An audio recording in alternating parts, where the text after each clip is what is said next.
El Estado es la principal instancia para articular relaciones sociales. Es un poco el cemento de una sociedad. Es lo que en histología se conoce como el tejido conjuntivo o el estado o el tejido conectivo de una sociedad, ¿no? Lo que permite unir las distintas partes de una sociedad. Esto en un sentido ideal, abstracto. Por supuesto, el Estado es también el conjunto de las instituciones a través de las cuales una sociedad requiere ser gobernada. Y en ese sentido reconoce la necesidad de tres pactos fundacionales, digamos, un pacto de gobernabilidad, ¿no? Lo que en el siglo XIX se llamaba el orden, un pacto de división social del trabajo, qué es lo que hace ese aparato estatal y qué es lo que hace el mercado o el resto de la sociedad, las organizaciones sociales, y un pacto distributivo, es decir, cómo se divide, cómo se reparte el excedente económico en una sociedad, quién recibe cuánto, quién gana y quién pierde. En esa relación el Estado es un agente de la sociedad. La sociedad es el mandante, es el principal. A veces eso se tergiversa y se habla de los ciudadanos como los administrados, ¿no?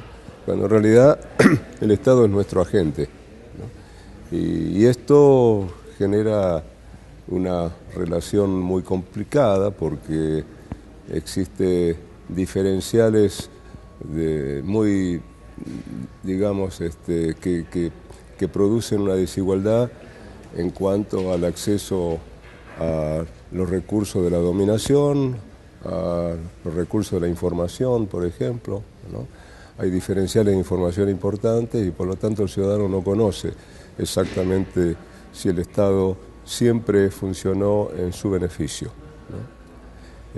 Por lo tanto, hoy en día hay tendencias hacia una mayor apertura de los estados, hacia una mayor participación del ciudadano en la gestión de lo público, tanto en la elaboración de lo que serían las reglas de funcionamiento de la sociedad, es decir, las leyes, ¿no?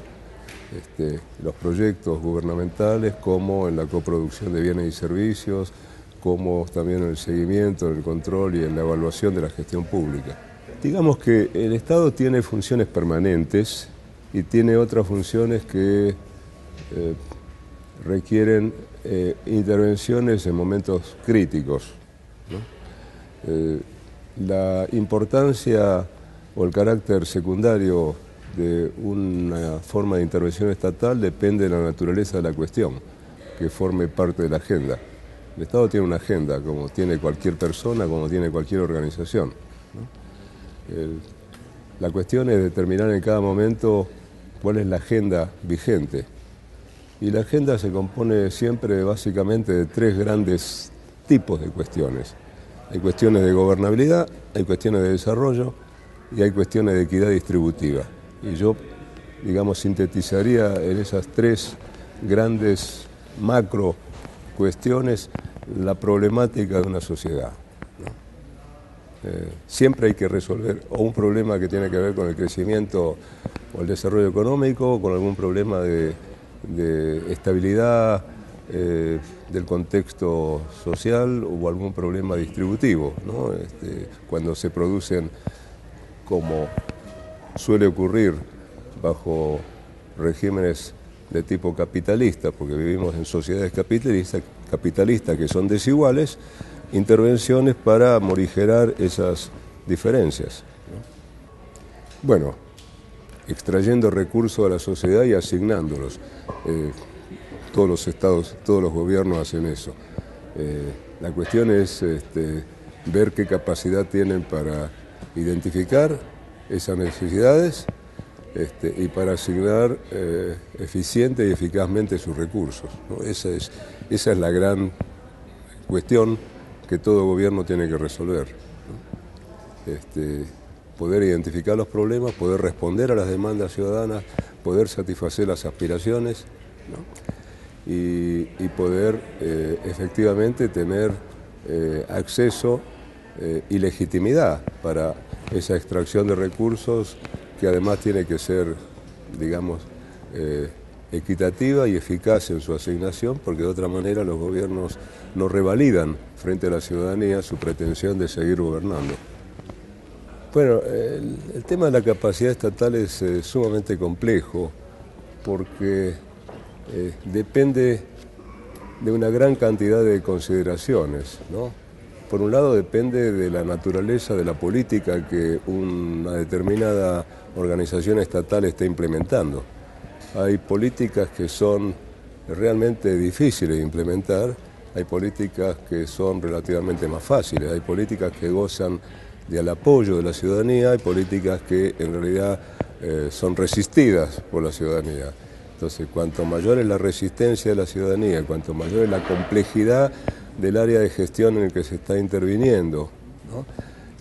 Cuanto menor es la cantidad de recursos disponibles, cuanto mayor es la debilidad que puede tener una organización desde el punto de vista de acceso a los mejores recursos humanos o a la cuota de presupuesto más adecuada, o cuando, digamos, se producen por razones muy variadas que pueden tener que ver con la cultura organizativa vigente, que puede tener que ver con distorsiones en la estructura organizativa, etcétera. Bueno, todo esto son factores que van a estar limitando o, digamos, haciendo menos efectiva, ¿no? la actuación de una institución. Las organizaciones estatales funcionan en base a tres tipos de flujo, podemos decir, ¿no? Existen en toda organización. Uno es, podríamos llamar, un flujo de autoridad, ¿no? Dentro del Estado hay gente que manda y gente que obedece. Y hay gente que manda y obedece al mismo tiempo, porque tiene estamentos jerárquicos por arriba y tiene estamentos jerárquicos por debajo. Y eso permite, por supuesto, que la actividad se desarrolle, porque de otra manera no habría una estructura jerárquica que permita, digamos, dar órdenes y que esas órdenes se ejecuten, ¿no? Por un lado. En segundo lugar, hay otro recurso de poder que es muy importante, que es la información. En realidad, la tarea de gobernar implica intercambio de información o implica aplicación de conocimiento, que significa información, también a bienes materiales, ¿no? Podríamos decir que se trata de las relaciones funcionales que se dan dentro de una organización, ¿no? Es decir, el conocimiento es lo que se intercambia dentro de una organización, y ese es un recurso de poder fundamental. Si los gobiernos no tienen y manejan adecuadamente información, no tienen poder, ¿no? Y el tercero, digamos, serían los recursos materiales, ¿no? Es decir, concretamente el dinero, el presupuesto, ¿no? Y la capacidad de acceder a esos recursos materiales y poder asignarlos eficientemente, ¿no? El poder, digamos, entonces, en definitiva, es relacional, ¿no? Son individuos que se vinculan dentro de las organizaciones e intercambian estos tres flujos, ¿verdad? Que tienen que ver con la autoridad, tienen que ver con la información y tienen que ver con los recursos materiales. En la medida que el Estado se abre a la ciudadanía y abre su caja negra, digamos, ¿no? Se hace transparente y entrega información a la ciudadanía, en esa medida está entregando efectivamente poder. No es que se debilite al entregar poder, es posible que se fortalezca porque se legitima, ¿no? En realidad hay siempre un intercambio. Yo entrego información pero recibo legitimidad, y la legitimidad es un recurso de poder también, ¿no? De manera que es un intercambio, ¿no? No necesariamente implica, la entrega de poder no implica debilitamiento. Es decir, la entrega de información me refiero, ¿no? Claro, claro. Se multiplican, se suman uno con el otro. Claro, en realidad uno tiene que pensar siempre que, supongamos, otro recurso de poder que es, por supuesto, el monopolio de la coerción, ¿no? La capacidad de ejercicio de la violencia. Si yo aplico violencia, ¿no? Es posible que pierda legitimidad, ¿no? Pierda apoyos. O sea, tengo un recurso de poder y lo aplico y, digamos, como contrapartida, en realidad me debilito por otro lado, ¿no? Por lo tanto, también ahí hay un intercambio. Es como esos boxeadores que tienen la trompada prohibida, ¿no? Agárrenme que lo mato, ¿no? Sí, en realidad la idea es vieja y rescata valores que han sido planteados por distintas teorías en materia de gestión pública, solo que se hizo más popular a partir de la asunción del primer gobierno por parte del presidente Obama en Estados Unidos, que empezó a hablar concretamente de gobierno abierto como una filosofía de gobierno, ¿no? Es decir, cuando señaló que su gobierno iba a ser transparente, que iba a ser participativo, donde iba a darle lugar a la ciudadanía, colocar, como ya había dicho Clinton anteriormente, colocar al ciudadano en primer lugar, ¿no? Y además iba a ser colaborativo en el sentido de incentivar la colaboración interna dentro del Estado y entre el Estado y la ciudadanía. Y a partir de allí se empezó a promover esta apertura de los gobiernos, sobre todo a partir del desarrollo de las tecnologías de la información y el conocimiento que permiten hoy en día, sobre todo con la web 2.0, una relación de doble vía entre ciudadanía y gobierno. Es decir, ya no se trata simplemente de abrir un portal y colocar datos dentro de ese portal, sino de tener un intercambio activo, ¿no? Pero esto supone, por supuesto, una serie de condiciones que todavía estamos muy lejos de alcanzar, ¿no?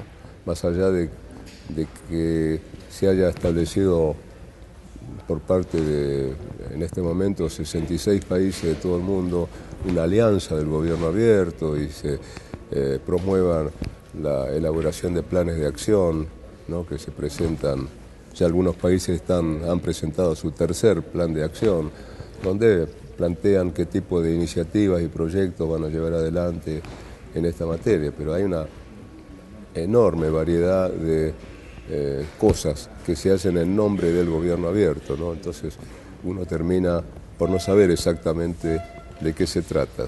Digamos, en la medida que apuntan o responden a estas tres condiciones que son transparencia, colaboración y participación. Pero todavía estamos lejos. Y que cambie totalmente la cultura de la gestión pública. El secreto sigue siendo la nota dominante de la actuación del Estado, ¿no? Entonces el Estado, en primer lugar, tiene que abrir todo su repositorio de información, pero además tiene que escuchar al ciudadano, tiene que responderle, tiene que aceptar sus críticas, tiene el funcionario que interactuar con el ciudadano, ¿no? Y eso hasta ahora no solamente no existe, sino que implica una nueva manera de gobernar, ¿no?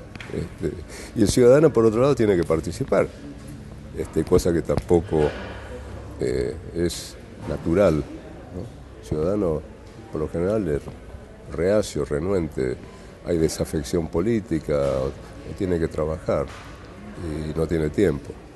Así que hay muchas razones por las cuales el ciudadano no está naturalmente dispuesto a participar. Yo creo que es un proceso, quiero decir, se pueden aplicar algunas medidas que apuntan en esa dirección. Digamos, es como una especie de línea del horizonte, y uno tiene ese horizonte y camina hacia, ¿no? Nunca llega, ¿no? Porque el horizonte se va alejando y porque además siempre nuestras expectativas, nuestras aspiraciones van aumentando, ¿no?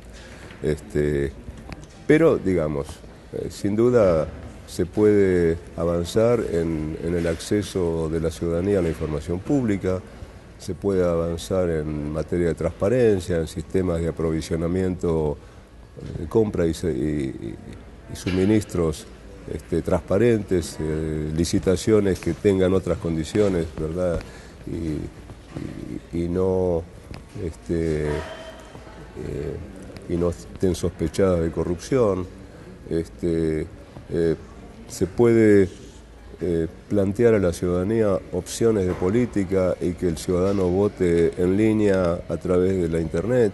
Se pueden hacer muchas cosas, ¿no? Todas ellas, digamos, el premio de la Alianza de Gobierno Abierto del año pasado, por ejemplo, lo ganó Dinamarca con un proyecto de ciudadanos mayores de 70 años, que por ley, actualmente, y a través de sus representantes, participan activamente, ¿no?, en todas aquellas políticas que afectan digamos, a los adultos mayores dinamarqueses, ¿no?